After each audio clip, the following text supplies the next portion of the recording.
Hey guys, what's going on? Chris here with Shughead Gaming, and here is my review for Sweet Surrender, a first-person procedurally generated roguelite in which you must battle your robot overlords and fight your way through the tower to get to the very top. Yes, this sounds like a very paint-by-numbers roguelite, but I'm a sucker for a good roguelite shooter, and Sweet Surrender looks, well, it looks sweet. Stick around and I'll tell you how it all turned out. As always guys, if you like this video, please hit that like button, leave a comment, and hopefully by the end of this video, I will have earned your subscription. And yeah, hit that bell icon, you guys know the deal. Okay, let's talk graphics. So first off, yes, this is a cel-shaded art style, but no, it doesn't look like Borderlands. In fact, with an almost textureless and ultra clean visual style brought to life by some nice shading and lighting work, it reminds me much more of something like Jupitergrad on the VR side of things, or a roguelite on the flat side of things, the absolutely incredible Void Bastards, which, by the way, fun fact, was made by some of the team from BioShock, so if you do play flat games, check that one out. Regardless, the art style plays well in the headset and appears to look much the same across both the Quest and PC versions, with neither getting much in the way of impressive particle effects or dynamic lighting of any kind. That being said though, with draw distances and sharpness never being an issue, the visuals still tend to impress. What didn't impress, however, was that the world itself is pretty bland, even for a procedurally generated game world. Set pieces repeated a little too regularly and a little too early in the game for my taste. As such, tedium can start to set in on the visual side of things. However, as this is a roguelite, it does get a bit of a pass, as everything else in the game, from weapons, power-ups, and currency drops to enemies and traps, are constantly mixed up and redistributed, helping to stave off visual boredom, at least for a while. Sound is up next.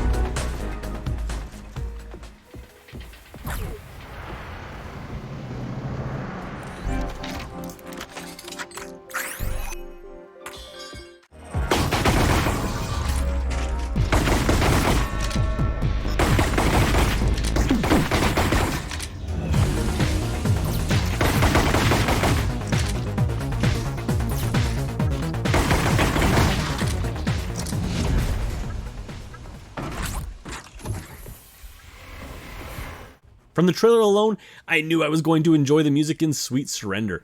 With a pumping synthwave soundtrack that dynamically adjusts to the on-screen action, I loved the nuance it provided, ranging from the calm, almost mysterious synth notes to straight up 150 BPM beats when jumping into combat. And apart from loving this diversity in the soundtrack, it also gives the player a nice tactical heads up for when a room is cleared, as the music will simmer upon completion of an attack. And speaking of tactical advantage, 3D positional audio seems to be on point and made pinpointing enemies, whether above, below, or beside, a painless affair. And finally, weapon and world sounds. No real complaints here. I mean, it's all pretty standard video game robot sounds, weapon blasts, and explosions, but it all sounds pretty high-end and was ultimately mixed well to help create a pretty solid audio offering here in Sweet Surrender.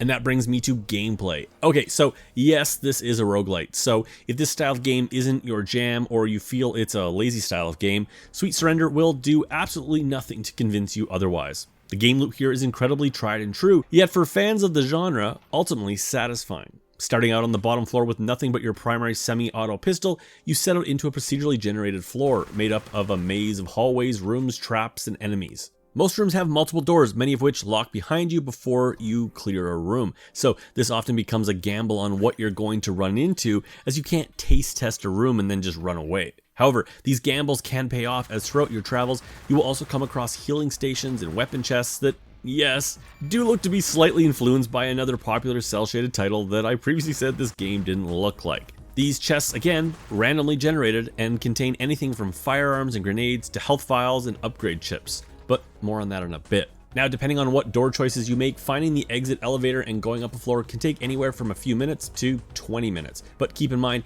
each floor increases in difficulty, so scouring a floor isn't always a bad idea before you go up.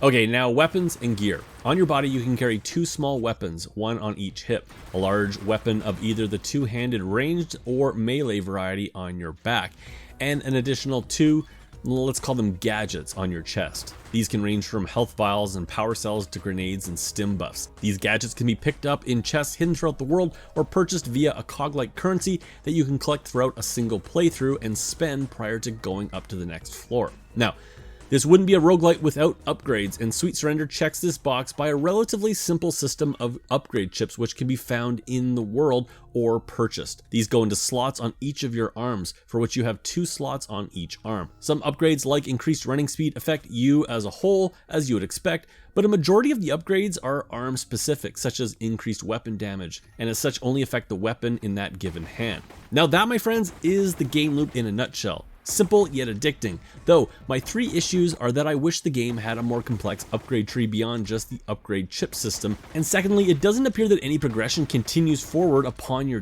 death. Nothing. Something most roguelites include to give you a sense of progression even though you keep dying and resetting. Now, I stress that I said it doesn't appear to, as I could be wrong, and this brings me to my final issue, and this is a big one. In my review build on the PC, I continually ran into an intermittent bug where I would fall through the floor, killing me and sending me back to the start, an issue that prevented me from progressing as far as I would have liked to before reviewing this title for you guys. As such, I didn't get a chance to try the grappling hook, which you eventually obtained, nor did I get to what appears on the map to be a halfway point, at which things could change in regard to progression saving. Now, I'm sure this bug will be fixed fairly quickly, and it won't hinder you guys past launch, but it certainly hindered me. Outside of this though, the combat was fun, at times hectic and not easy. Ammunition is unlimited in all the guns, which can range from the usual pistols, Uzis, and shotguns to assault and sniper rifles, with a few surprises along the way. Balancing of weapons seems fair, and really came down to playstyle rather than simply being better weapons. That being said, certain upgrade chips like increased clip size could drastically buff a certain weapon if you're lucky enough to pair them together. However, one criticism I had with the gunplay was that Sweet Surrender seems particularly sensitive to occlusion, meaning when looking down the sights of any two-handed gun, tracking often became an issue, resulting in me opting to shoot from the hip most of the time. This is an issue with inside-out tracked headsets like the Quest, and unlikely to be an issue on headsets with tracking towers like the Vive or Index. But this is definitely worse than most two-handed shooters that I've played recently. Now, many enemies can go down quickly, but they hit hard and often come at you fairly aggressively, demonstrating a fairly no bullshit AI. From turrets, crab walkers, and flying drones to bipedal robots and armored heavies, enemy variety seems to be decent from what I could tell so far, and is strengthened further by increased numbers, altered attack behavior, and shield units that can buff any enemy within its vicinity. Movement and comfort settings are robust and should appeal to everyone, though with a seated option given, I would have liked a crouch button to go along with it. Funny enough though, one thing I often look for in a VR title actually bothered me here, and that is real-world hit detection. Specifically, having guns and your in-game body physically abide by the game's geometry. Simply put, I like it when I have to consider my hands and weapons so as that they don't get hung up on door frames, cover, or, well, anything else. However, here in Sweet Surrender, they nailed this, but given the super arcade style run and gun action, it actually just stifled the fluidity of the action, and at times made the game feel a bit janky. But maybe it's just me. Finally, Sweet Surrender can be played either seated or standing and requires the use of 2 motion controllers. A moderate amount of room is recommended as you will likely be moving and flailing around as you attempt to not die. And that brings me to fun factor in my final review. Look, I love a good roguelite, and yeah, I would consider Sweet Revenge a good roguelite, considering, you know, they fixed the game-breaking bugs. However, it isn't a great roguelite, and it never quite hits the highs that games like The Persistence, In Death, Cosmodread, or Until Fall have in the past. I definitely was having fun though, and the roguelite addiction of just one more round was certainly there. But despite this and the game's above average polish, I'm concerned that the depth to its progression systems aren't there to keep me going once the inevitable frustration that this genre is famous for kicks in. As you guys may know or may not know, I hate numbered review scores and instead rate games on a basis of buy it, burn it, or wait on it. At $25, I'm gonna say, sure, wait a few days and see if the bugs I ran into are ironed out. Once that's addressed, I would say for fans of the roguelite genre, this is worth the asking price, as the game is very polished and makes for a pretty fun VR shooter with enough variation to keep you hooked for a while. However, if you aren't a fan of these live, die, repeat style of games, this isn't likely going to be the game that changes your mind, as it does the genre well, but it also brings nothing new to it. Anyways guys, that's it for me. Thanks for stopping by. Please hit that like button, leave a comment if you'd like to, and hopefully you will consider subscribing. As always guys, I am Chris from Shughead Gaming, and I'll catch you on my next video.